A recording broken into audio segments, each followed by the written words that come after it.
Tonight, should police arrest people for swearing, for peacefully protesting outside a politician's house, for being a bad person? Well, the political class gives a unanimous yes to all that. It's August 31st, and this is the Ezra Levant Show. This free episode of the Ezra Levant Show is brought to you by... Canadians know the national anthem. They stand in silence to remember those who died for this country. But not every Canadian knows their rights and freedoms. The Freedom Passport will change that. It looks and feels like a Canadian passport, but contains the Canadian Charter of Rights and Freedoms in a portable, easy-to-read format. The Freedom Passport. Order one for yourself and for all the freedom lovers that you love at freedompassport.ca. Shame on you, you censorious thug.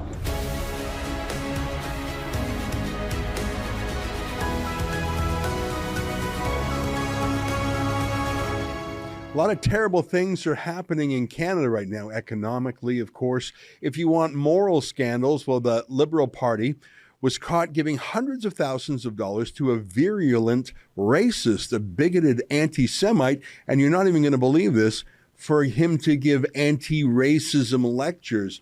Just shocking. So much so that even Liberal MPs could no longer hold their tongue. The Jews of the Liberal Party, there's not many of them left, felt that they were not being heard, and they actually took to Twitter. Here's a tweet from Anthony Housefather saying he was just shocked by how his party condoned paying money to anti-Semites. Former MPs, here's one named Michael Levitt, saying he's so disappointed in this party. Why only the Jews were speaking out and no one else? I thought it was very interesting that these very loyal Liberals just were shocked by Trudeau. I'm no longer shocked by him. So there's a lot of stories regarding the government, but when that happens, look for the government to try and switch the subject. If it's inflation or the cost of housing or taxes or carbon taxes or price of gas or a scandal, that's when the Liberals tell us to look at something else to take the air out of the balloon of the story they don't want to hear. They want to change the channel. And here's the channel they changed to. This is a video filmed by someone going out on a stunt on his own. Now, I'm not going to just show you the short cell phone video. I'm going to show you about a 2-minute clip from a TV station called CHCH. I want to show you their report. So in this report, you're going to see a lot of things. One of them is a guy recording himself heckling Chrystia Freeland. So this cell phone footage is not from Chrystia Freeland, not from a reporter. It's from the guy and his friend who said, we're going to find Chrystia Freeland and yell at her. And then the CHCH TV station treats it as a news story. Take a look.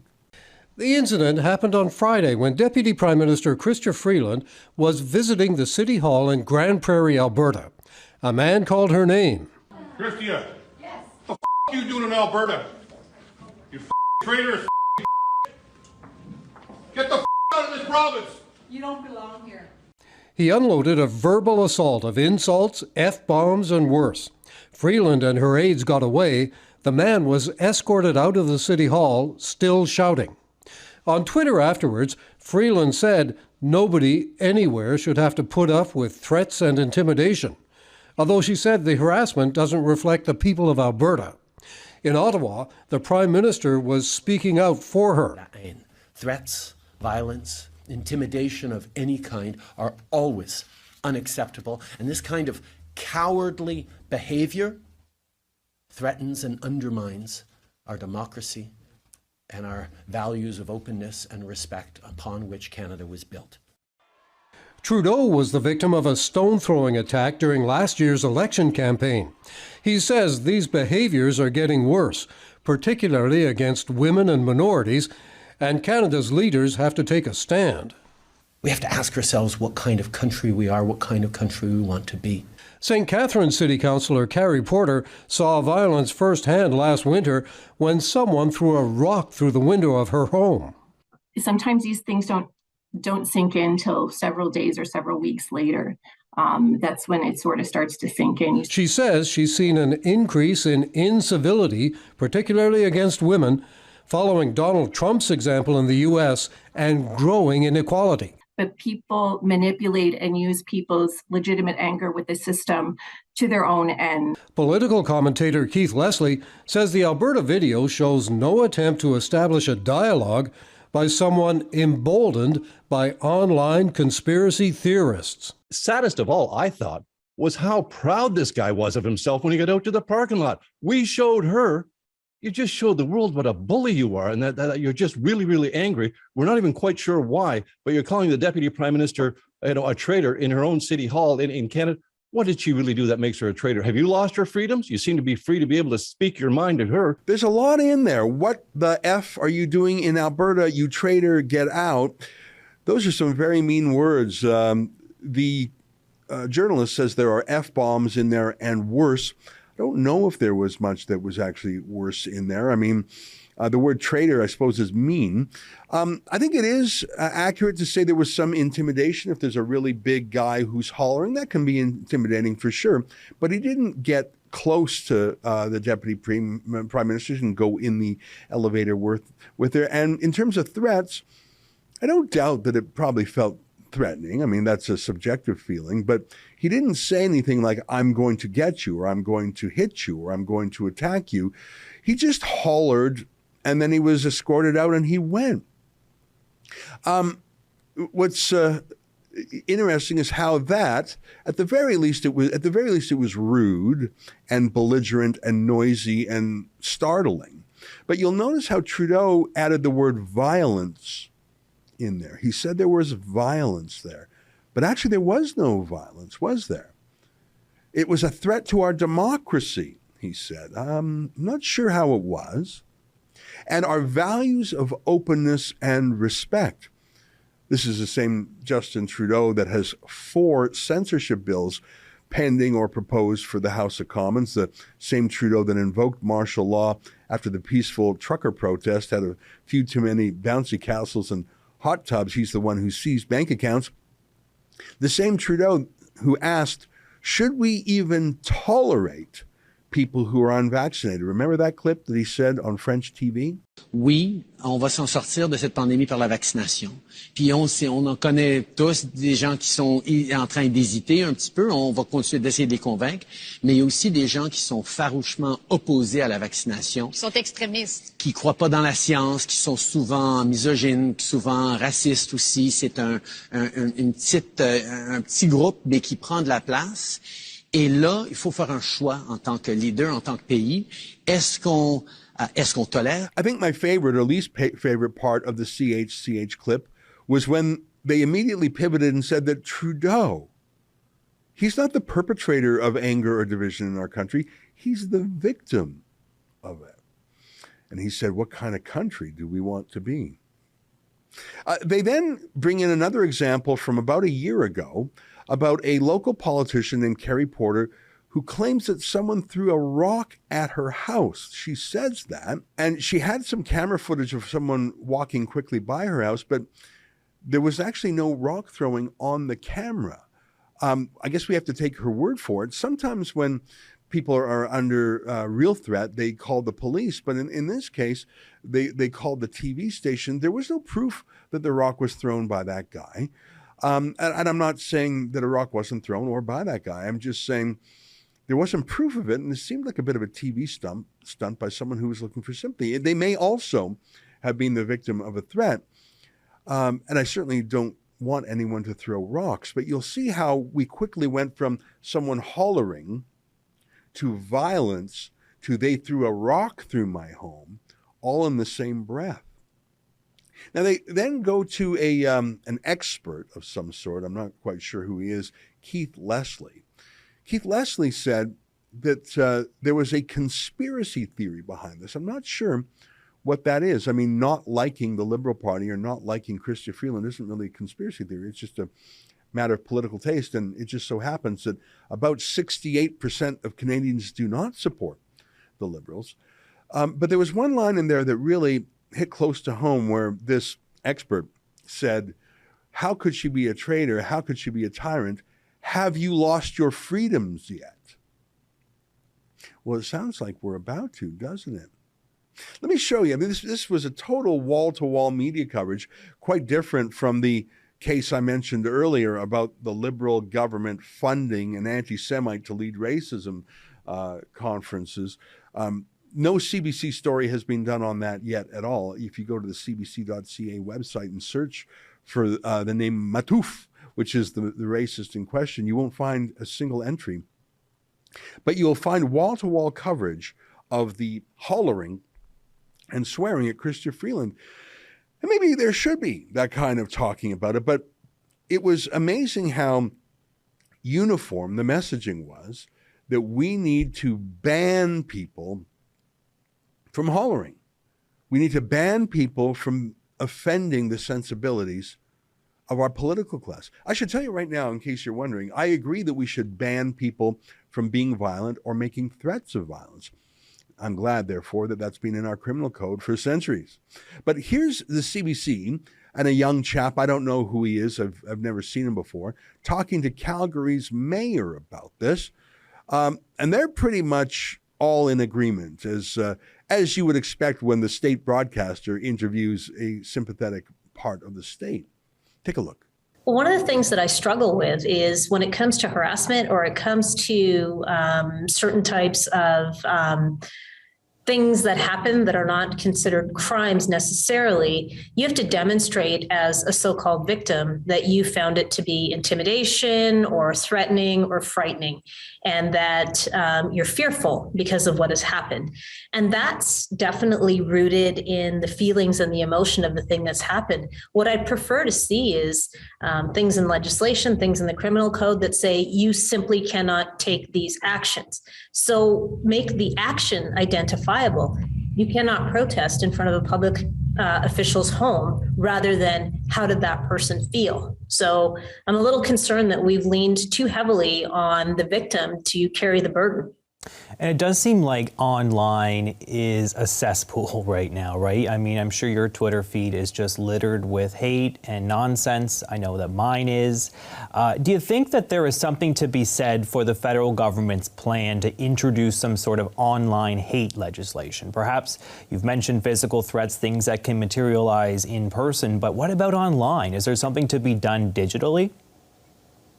I think we need to look at the whole environment. I think we need to look digitally. We need to be looking at what's happening in person. I think we need to ensure that we are actually recognizing verbal assault for what it is instead of minimizing it as, free speech and the ability to say what you want to. And this concept that, once again, I go back to this idea of how did the victim feel? Well, there's a lot of standers-by that heard a lot of these things. How do they feel? What do they think this is? So I think it's a combination of understanding that we've got to do a better job of rooting out organized hate groups and then putting in some sort of process by which to press charges. Okay, so we went from someone swearing and hollering, which isn't very nice, and I will grant you that may have felt intimidating, even though there was no verbal threat and the man stopped when he was about 10 or 15 feet away from Chrystia Freeland and then walked out. But the mayor said that there should be a ban on protests at politicians' houses. Now, by the way, no one is allowed on your property, whether you're a politician or not. But are we saying that there is now a bubble zone, not in front of your house or my house, not in front of any business, but politicians are now a protected class that you can't be on the public sidewalk, you can't be on the street, you are not allowed to talk about a politician near them. I don't recommend going to a politician's house, mainly because their family are there and don't bring their family into it. But if you are on the public sidewalk and you are not doing anything unlawful, this politician is saying you should not be allowed to have your freedom of speech rights near my house. And politicians would be the only people with this right. Seems like the authoritarianism is just looking for an excuse. This heckler, by the way, in Alberta, was not at anyone's house. He was in a city hall. The CBC guy said that maybe it's time for censorship. And did you hear that? He said he was sick of the hate and nonsense. So we're going to censor hate, which is a human emotion, a feeling. I mean, the Liberals hate us. Trudeau hates unvaccinated people. We know that. I guess that's the good kind of hate. But people who hate them are going to be banned. And anything that's nonsense. The CBC guy wants to ban nonsense. And did you hear that word that the mayor said again? Verbal assault by hate groups. I don't know what verbal assault is. I mean, I know what an assault is. I know what hitting someone is or attacking them. Verbal assault, I suppose, just means lots of mean words. Again, I'm not talking about uttering threats. If someone's actually saying, I'm going to kill you, I'm going to hit you, I'm going to beat you up, that's actually uttering a threat or even uttering a death threat on the criminal code, and I support that part of the criminal code. But I don't know what a verbal assault is. Calling someone, using the F-bomb, or calling someone a traitor. And I don't think we should casually throw around the word traitor because we don't want to criminalize a difference of political opinion. But that's not actually violence. That's not actually assault. But did you hear that? Hate groups. It's the hate groups. We have to go after the hate groups. What hate group? This was just some guy. You know who they mean when they say they're against hate groups, right? You know they mean anyone they're against. You know they mean anyone who's against them. You know they mean the Conservative Party of Canada, right? The People's Party of Canada.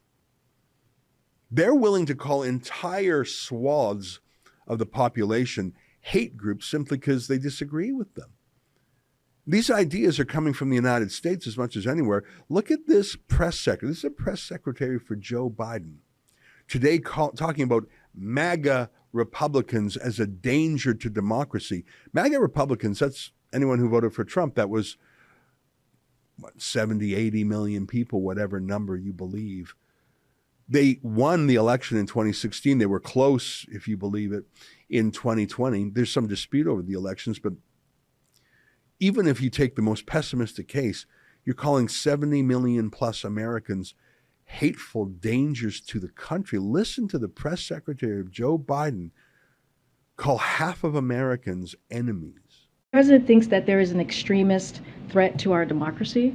The president has been clear as he can be on that particular piece when we talk about a democracy, when we talk about our freedoms. The way that he sees is the MAGA Republicans are the most energized part of the Republican Party. This is an extreme threat to our democracy, to our freedom, to our rights. They just don't respect the rule of law. You've heard that from the president,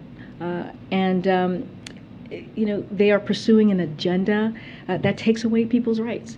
So, which is what the president said last week on Thursday. You all heard him. This is what the president said yesterday, and that's what he's going to continue to say. And here's the thing, the president's not going to shy away to call out what he clearly sees is happening in this country.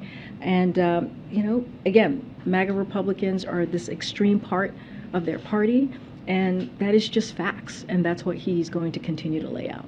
Yeah. And did you hear how that mayor of Calgary ended? She says that charges should be pressed. Okay, for what? For being rude? You can be rude in Canada. Why are people mad? Why was that one guy mad? I don't know why he was mad. By the way, that same one guy harassed and insulted Pierre Poilievre and had to be pulled away from Pierre Poilievre. So he wasn't a conservative operative. I think he's just a generally irascible man. And who knows, maybe he has a screw loose. I can come up with some reasons why people are agitated. They've been treated as criminals in their own country. They've been banned from public squares. They've been told they can't even visit with friends and family, told they can't have weddings, told they can't go to funerals, told they can't go to work, told they will be fired if they don't take a jab. I can think of some reasons why people are agitated, none of which have to do with the virus, by the way. Justin Trudeau takes no blame for this, though.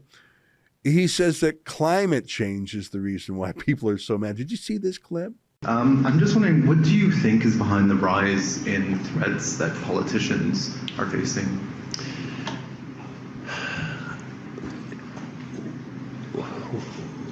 We've been through a lot as a country, as a world over these past years. Obviously, the pandemic, increasing anxiety because of climate change, transformations of our economy, rise in mental health and addiction problems, particularly with the opioid crisis that has been ravaging communities right across the country.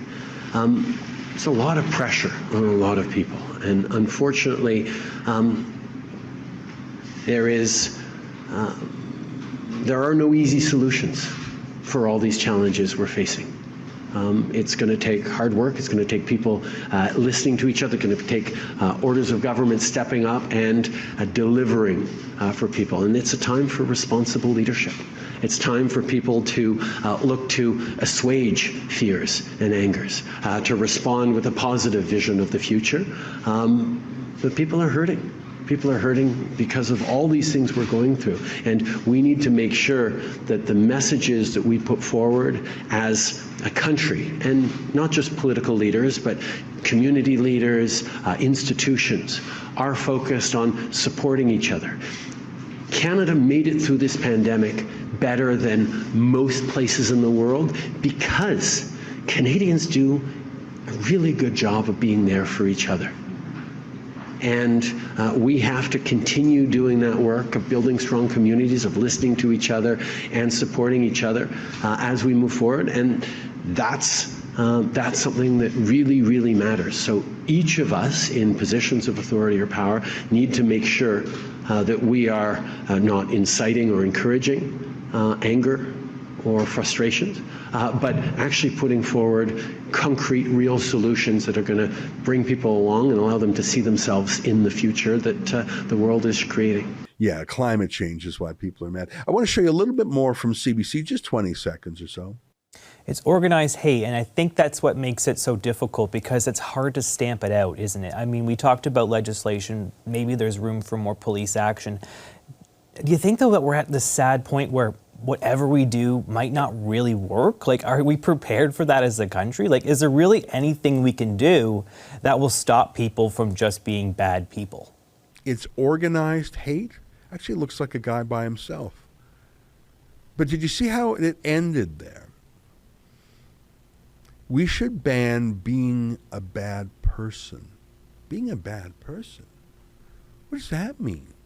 I know what breaking the criminal code means, but being a bad person is the most subjective opinion in the world. But the CBC and left-wing politicians are in total agreement. Being a bad person should be banned, and luckily they get to define who the bad people are.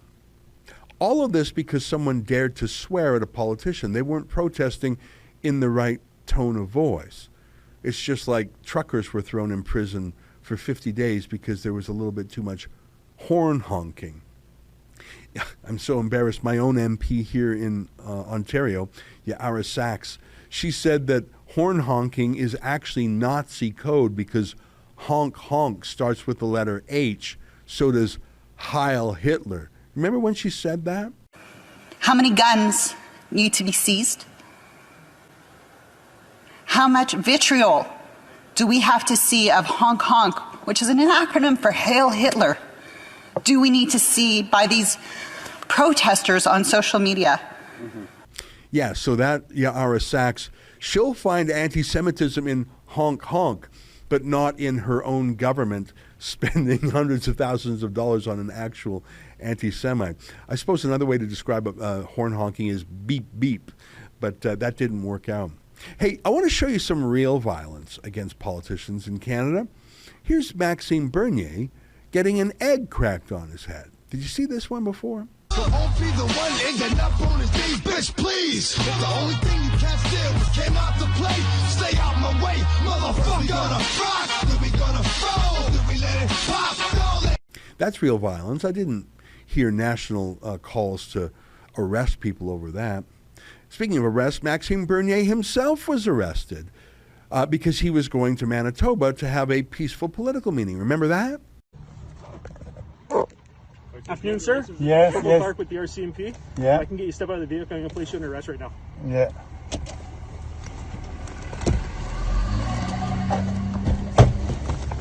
Right now, you're under arrest under the provincial health orders. Okay, so if you can just put your hands behind your back, face towards the vehicle.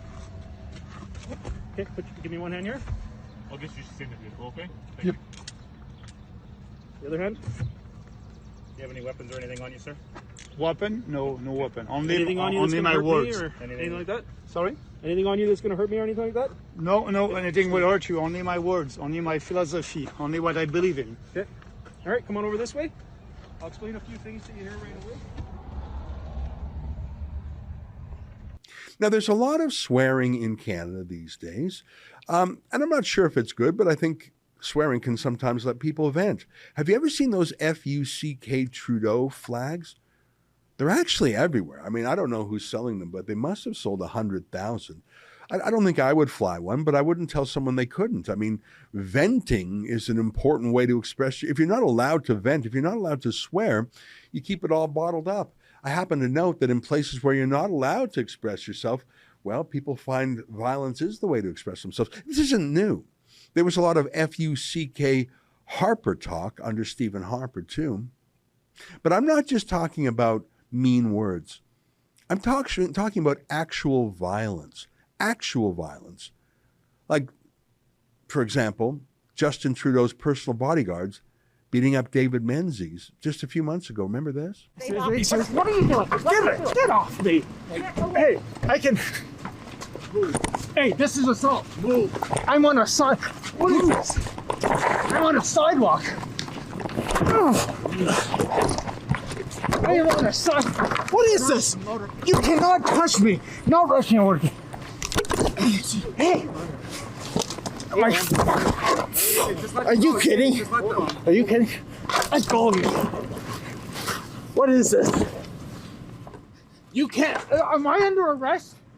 Am I under arrest? I'm talking about real violence against women, like Trudeau's riot cops shooting a riot gun at Alexa Lavoie. Remember this?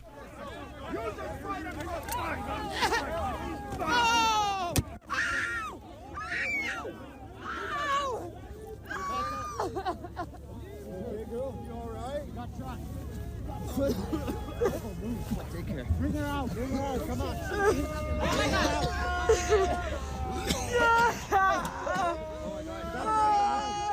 I'm talking about an NDP activist literally hitting Sheila Gunn-Reid at a women's march right outside Rachel Notley's office in Alberta. Remember this? Ezra Levant. Okay, so wouldn't you say that it would be feminine? No, I'm just asking you a question. Do I seem unreasonable to you? Yes, you seem unreasonable. Because they seem really pleasant. Am I coming across as pleasant right now there? Yeah, absolutely. We're just trying to have a conversation here. I'm trying to have a conversation with you. Go away. Get out of my face. I will break your camera. You do not have the right to... Whoa! Let's calm down. Calm down. You don't have the right to film me everywhere you go. Yes, she does. Yeah, I do. You just hit me in the face. I'm talking about Trudeau's bodyguards grabbing Drea Humphrey and manhandling her because she was asking questions Trudeau didn't want to hear. Remember this? You talked about Canada's last wrongs, the past things they haven't done right. When will you speak out about the 20 vandalized churches? They're burning churches and vandalizing them, and you're not calling it a hate crime. Remember when Trudeau frog marched Kean Bexty, our alumnus, off of the Ottawa grounds of the Prime Minister's home simply because Trudeau disagreed with him? Remember that? To review your camera right now. Sorry? I'm going to ask you to review your pictures right now. You want to review my pictures? If you don't show me, I'm going to ask you to escort you out. I'm not showing you my pictures, man. Okay. This isn't Hong Kong. Okay, let's go. You're not welcome on this site. I am. You Guards, let me in. No, I'm telling you, being in charge of the site, you're not welcome. Okay? I'm going to ask you to leave or we'll be escorting out. I don't have an intention to leave. I want to ask Do you have a car here? questions. Sorry, what? Do you have a car here or did you walk in? I walked in. Okay, let's go. Are you going to arrest me? I'm going to escort you out. So he's not arresting me. Okay, let's go. Don't touch me. I will. Go. Welcome on this side. This is Ottawa, Canada, 2020, when Justin Trudeau is having his RCMP throw out a journalist for no reason, because I wouldn't show him my phone. Remember when Antifa has attacked our people too many times to mention? Here's an example in Peterborough. Remember this? What was that, man? Wear your f***ing mask. Wear my effing mask? Yeah, that's what I said. That's Wear your keep your mask. fucking distance. Hey, I wanted to do it. I wanted you to. Get away from me. I've never done it. There is real violence in Canada. I haven't seen any real violence against any Liberal politicians or NDP politicians, or for that matter, against any Conservative politicians. Have you? I haven't seen any real violence against any journalists other than Rebel News journalists? Can you name me a single incident where there was violence against a journalist in Canada? And I'm not talking about people heckling journalists. Journalists certainly heckle us. And I'm not even talking about police violence. Take a look at this when we were simply covering protests, peaceful protests in Toronto, Montreal. Take a look at this. Hey, media. Hey, what's going on? Are you defending me? Don't fight back! Don't fight back! I'm not in a crowd. No. I'm not in a crowd of 20 though. Okay, what? Why? My colleague is detained. I have to stay. Let's go. I'm on public property. No, man, put your mask on. I'm not in a group of 20 though. Hey, toi, c'est trop droit. Hey. I'm not in a group of 20. What? Okay, keep walking. You want to take care or not? That's fine. Okay, but go. Keep walking. Ticket's fine. Stay on the sidewalk. All right, let's go. For obstruction. I don't Rebel News. This is like, we're documenting what's happening here, guys. I know, Yankee. You're friendly. So why are we getting such a tough time? We've been through this so many times with you guys. Why is it being arrested? You just told us you were in the protest. You're going to come with us. We'll understand now. Why is he being arrested? He's on public property. I'm documenting the protesters. Why did you arrest the two members of the media? They are not violent people. Isn't it funny? Because Chrystia Freeland's virgin ears had to hear the F word or had to hear being called traitor. We're now calling for a national lockup of anyone who dares offend a politician. But our people are beat up, harassed, even thrown in jail, shot in the leg, and no one cares. It's not about violence. It's about the Liberals and the left wing using that as an excuse to lock us up. Here's Marco Mendicino, the same public safety minister who put the country under martial law for Justin Trudeau. Here he is quoted in Blacklogs. He says, I assure you that Heritage Minister Pablo Rodriguez and others within our government are leaning in on this and will be bringing forward the legislation as quickly as possible. He set no deadline. Cabinet went further in a July 29th, 2021 technical paper and discussion paper that proposed to appoint a chief censor called the Digital Safety Commissioner with powers to take anonymous complaints on hurtful Facebook posts, conduct closed-door hearings, and issue takedown orders to block websites. I know that Minister Rodriguez is very eager to bring forward this legislation. They want you in prison, not because you've attacked them, not because you've threatened to attack them, not because you're violent, but the opposite, because they are, because they're the ones who can't stand you expressing yourself peacefully. That's the reason they shot Alexa and beat up David. And that's the reason they're trying to weaponize this blowhard, who I do not support. They're trying to use him as an excuse to put you in jail. Stay with us for more. This free episode of the Ezra Levant Show is brought to you by Canadians know the national anthem. They stand in silence to remember those who died for this country. But not every Canadian knows their rights and freedoms. The Freedom Passport will change that. It looks and feels like a Canadian passport, but contains the Canadian Charter of Rights and Freedoms in a portable, easy-to-read format. The Freedom Passport. Order one for yourself and for all the freedom lovers that you love at freedompassport.ca.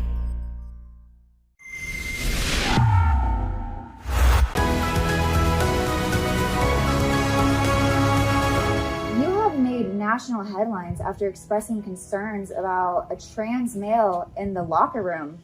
Tell us about that. Well, as I said, I'm a regular swimmer, and I finished my swim and went to take a shower, and I heard a man's voice. And I looked to one side where there are two toilet stalls with doors on them. A man was standing there in a woman's bathing suit, and he was watching little girls take their suits down in order to use the toilet. And I said to him, "Do you have a penis?" And he said, "That's none of your business." And I said, you need to get out of here right now. A Y staffer came from maybe the staff room around in her red t-shirt, and I said, get that man out of here. And she said, without skipping a beat, that's discrimination.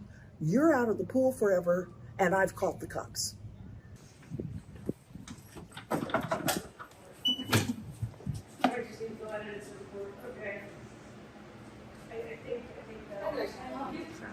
Yes, I'm a reporter. Hi, great. We have a. How are you guys doing? Manager that I can direct you to. Is she here? I will direct you to this, and then you can reach out to her with any questions that you have. Thanks. How are you guys doing? We're doing good, but I'm afraid we're not taking interviews in person at this time. You're not? Yes. How do you feel about the issue? I'm going to have to ask you to leave. Yeah. Thank you, and have a great day. You too. Well, that is an excerpt from a powerful video by one of our newest rebels based in Seattle, Washington, Katie Daviscourt.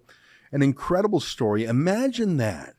A transgender staffer in the changing room watching little girls take off their bathing suits to go to the bathroom, and the chutzpah of saying that grandma was the one violating privacy. Outrageous.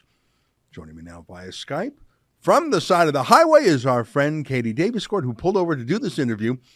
Katie, I am so mad. I am so grateful to that grandma for standing up for those kids. There was no parent there. It sounds like they were very young girls too, like children of tender years. I'm not talking, I mean, it wouldn't be good for any age. Teenagers would be even more shy, I think. But imagine having a grown man in there watching young girls undress. That is super gross. Right. It's truly a remarkable story. And what I find even more frustrating and what needs to be brought to issue is instead of them listening to Julie's concerns, they immediately banned her from the YMCA swimming pool for hate and discrimination instead of listening to her concerns about a biological male, watching girls. They were under the age of 10, undressed to use the restroom. And it just, where are we at this day and age? It raises a lot of concerns about the future. They have no basis for saying she's full of hate. And discrimination means choosing. There is a difference between boys and girls, men and women. And that's why we have men and women's bathrooms. And the idea that men can be in women's bathrooms and watch young children disrobe is so alien to the privacy of the girls, to the privacy of those young girls. They were the ones discriminated against. They lost their privacy and, frankly, their security of the person, as they say. You know, your petition is called Let Her Swim. Is that what it's called? Let Her Swim? Yes. And I think that's right. Julie Germain should be let into swim. But that's just the smallest part of this. The biggest part is this insane violation of the privacy of girls and women. I mean, yeah, I want Julie Germain in there to swim again. Let her swim. Don't kick her out. But even if she was allowed back in, oh my God, it sounds like they are standing by this transgender person having full access when there are children of tender years in there. Right, you're absolutely correct. And so after the incident, they ended up holding a women's rights group, ended up showing support for Julie, holding a rally in the city of Port Townsend. And they ended up being mobbed by radical left-wing activists, which emerged a new scandal was revealed. The Port Townsend mayor, his name is David Faber, he took to Twitter and expressed support for the grown men that attacked elderly women at this rally because he was advocating alongside the transgender individuals and deemed this group a hateful group when they just want rights to their own bodies in a very intimate place of changing in the women's restroom. They don't want men seeing them. And it opens up a greater issue into what we see with trans people being let into prisons. There has been many reports that in the prisons, biological men are just saying that they're women to get into the prisons with the women, and then they are raping the women. And it brings a greater issue into when you allow transgender people into a locker room that doesn't have signage on the door. That was Julie's main concern. There's no signage on the door that said gender neutral changing room. And anyone this day could say, oh, I identify as a trans male and bring in perverts to the locker room. I'm not saying this trans woman is a pervert from the YMCA. We don't know that fact. But if what Julie says, they were watching the young girls change, it's an issue. Yeah. You know, just last weekend, the Democracy Fund had a panel called Protecting Women's Spaces in the Age of Transgenderism. One of the panelists, Heather Mason, was a female prisoner in Canada, and she made an incredible comment. She said that if you're a convicted rapist or a convicted child molester, you're at risk in the male prison. The other prisoners might kill you. Other prisoners sometimes kill or beat up child molesters. There's even a kind of honor amongst the criminals. So if you're a child molester in prison in Canada or anywhere, and you simply identify as a woman, you can be transferred to a women's prison in Canada. You don't have to go through surgery. You don't have to take any hormones. You just have to literally say, man, I feel like a woman. And they'll put you in a women's prison for two reasons. First of all, a woman's prison is nicer compared to a men's prison. Second of all, you're not going to be killed by the other prisoners. And third of all, and Heather Mason says that 50% of the trans prisoners in women's prison are these rapists and child molesters because they would be hurt in the men's prison. And so now they have access. They're basically put in a cage with vulnerable women. And she says there are rapes, there are pregnancies, there's violence. And if these female prisoners speak out, it goes on their record and it's held against them at parole time because it shows they were ungovernable. So what you just outlined is happening. I know it's happening in Canada. I'm sure it's happening in the U.S. too. So what's the latest? I mean, I saw you go back in to the swimming pool, and it looks like it's a very activist swimming pool. It looks like they've got their pride flags and very militant. It's not just a place to swim. It looks like it's an ideological place. What's the latest? I mean, you said there was a protest and a counter protest. How's this story going to end? Right. So Julie is determined to keep fighting for women's rights. And she's been going to the YMCA for 30 years. So everyone has been banning her from the swimming pool. She's been going there longer than they have been alive. These workers look like they're under 20. And the trans staffer is, I believe, 18. So they have actually launched a campaign attack against Julie. And after she spoke out, she picketed with a sign that said there's biological men in the women's restroom. And the staff, the YMCA, which YMCA stands for Young Men's Christians Association, they flooded the lobby with pride flags and got all the support for this trans staffer, didn't acknowledge any of the issues that Julie expressed. And so when I went in there, I wanted to get their side of the story because that's what you need to be a journalist, both sides. They wouldn't let me in. And then after I went there with Julie, they had sent Julie an official email banning her from the YMCA, but also said that if she steps foot on property, they will call the police. But this weekend, groups are forming in support of Julie. They're going to be going back down to Port Townsend. They are self-proclaimed patriots. I'm not sure what to expect out of it. This is not a rally put on by Julie, but they are there to stand up against men invading women's privacy. So this is a story that's going to last, and it's got a national attention, worldwide attention now. So we have done a great job at raising awareness for what's happening here in Port Townsend. Well, the website is letherswim.com, which is part of it. Of course, I'm much more concerned about those kids. And, you know, my view on transgenderism is that I believe that the law and the rules should be a shield, not a sword, to protect people from being picked on. I agree with that. Not a sword to force your way into a change room and stare at children of tender years going to the bathroom. That's the creepy part. And transgenderism, the political ideology, is about using it as a sword to attack others to change the world rather than to protect yourself and your privacy. I'm all for the privacy and dignity of someone who is confused or feels like they're a different. I mean, that's fine. It's none of my business in a way, but they're forcing other people to be part of their drama. I can only imagine. I mean, and without warning and without their parents there, that is terrifying. Do we know anything more about those kids? Do we know who their parents were or who the kids were? Do we hear any more from them? Right. I've tried to investigate. Some of their Port Townsend, social media activists have written back saying that, oh no, the parents are in support of the trans staffer, but you can't verify that. So they haven't been publicly speaking out. I don't know if it's because it's they're minor kids and they don't want that to be exposed. But if I was a parent, I would be all over this issue. I feel like most normal parents would be, especially with the allegations brought forth.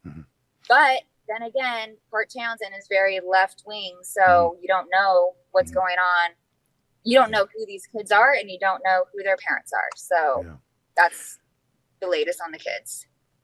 Yeah, well, I'm glad you're doing this story. It's very hard to cover this story because there really is more censorship on this issue than just about anything out there. It's incredible. This video of us talking here can never go on YouTube. It would be immediately slapped down, or Facebook or Instagram. They would delete it as being a violation of their terms of service. These are difficult days where you can't call these things out. I'm glad you're doing the story. I'm glad you interviewed Julie. And for the folks who are interested, go to letherswim.com to see more. Katie, thanks very much for the update. Yep, thanks for having me. All right, great to see you. There you have it, Katie Daviscourt, our newest rebel outside of Seattle, Washington. Stay with us. Your letters are next. This free episode of the Ezra Levant Show is brought to you by... Canadians know the national anthem. They stand in silence to remember those who died for this country. But not every Canadian knows their rights and freedoms. The Freedom Passport will change that. It looks and feels like a Canadian passport, but contains the Canadian Charter of Rights and Freedoms in a portable, easy-to-read format. The Freedom Passport. Order one for yourself and for all the freedom lovers that you love at freedompassport.ca.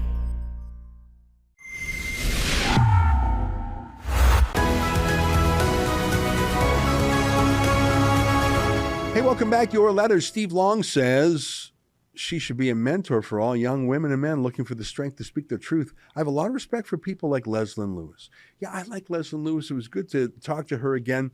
You know what, though, that Nuremberg Code, I really didn't know much about that until the pandemic started. It's incredible what the Nazis did through doctors, and doctors provided the rationale. You put a white lab coat on someone and call him doctor, people will do just about anything he says. Kelly Abrams said, just watched her interview video with Jordan Peterson. I was blown away by her. Such an intelligent, well-rounded person. She will make an amazing prime minister. I presume you're talking about Leslyn Lewis again. I'm glad she's running. I don't think she's going to win, but I certainly hope that if, as I expect, Pierre Poilievre becomes prime minister, that Leslyn Lewis is in cabinet. Randall F. Burgess talks about my story about the crickets and says eating bugs or crickets or mealworms is not even advised by the National Institutes of Health, which did a study as they are unhealthy for human consumption due to the high levels of parasites that then infect humans from the ingestion of insects. You know, I got to tell you, yesterday recording that monologue, I was literally gagging. I had to stop the recording several times and redo it. I was so embarrassed. I was maybe a little bit nauseous anyways, but just talking about eating bugs, there is a reason why we gag when we see bugs. What's that reason? I think if you believe in God, or if you believe in evolution and Darwin, whatever you believe in, you've got to notice that our gag reflex when we see rotting food or maggots or bugs aligns with our health interests, aligns with our natural interests. Why do we find delicious foods smell great and look great? And why do we think unhealthy things like maggot or rotting food? Why do we think the smell of curdled milk or rotten eggs is so offensive? There's nothing inherent in the chemistry of those smells that makes them bad other than our bodies think so. I think that is 10,000 generations of Don't eat that. Don't eat that. Natural selection. If you eat the rotting meat, if you eat the bugs, you will be sick and die. So your body, why does your body throw up when you have things, and you have too much alcohol? Why does your body throw it up? Because it's trying to expel the poison. There is a reason we are nauseous and gag when we see bugs. They're not meant to be eaten. Oh, I'm getting sick again just talking about it. That's our show for today. Until tomorrow, on behalf of all of us here at Rebel World Headquarters, to you at home, good night. And don't eat the bugs. This free episode of the Ezra Levant Show is brought to you by... Canadians know the national anthem. They stand in silence to remember those who died for this country. But not every Canadian knows their rights and freedoms. The Freedom Passport will change that. It looks and feels like a Canadian passport, but contains the Canadian Charter of Rights and Freedoms in a portable, easy-to-read format. The Freedom Passport. Order one for yourself and for all the freedom lovers that you love at freedompassport.ca.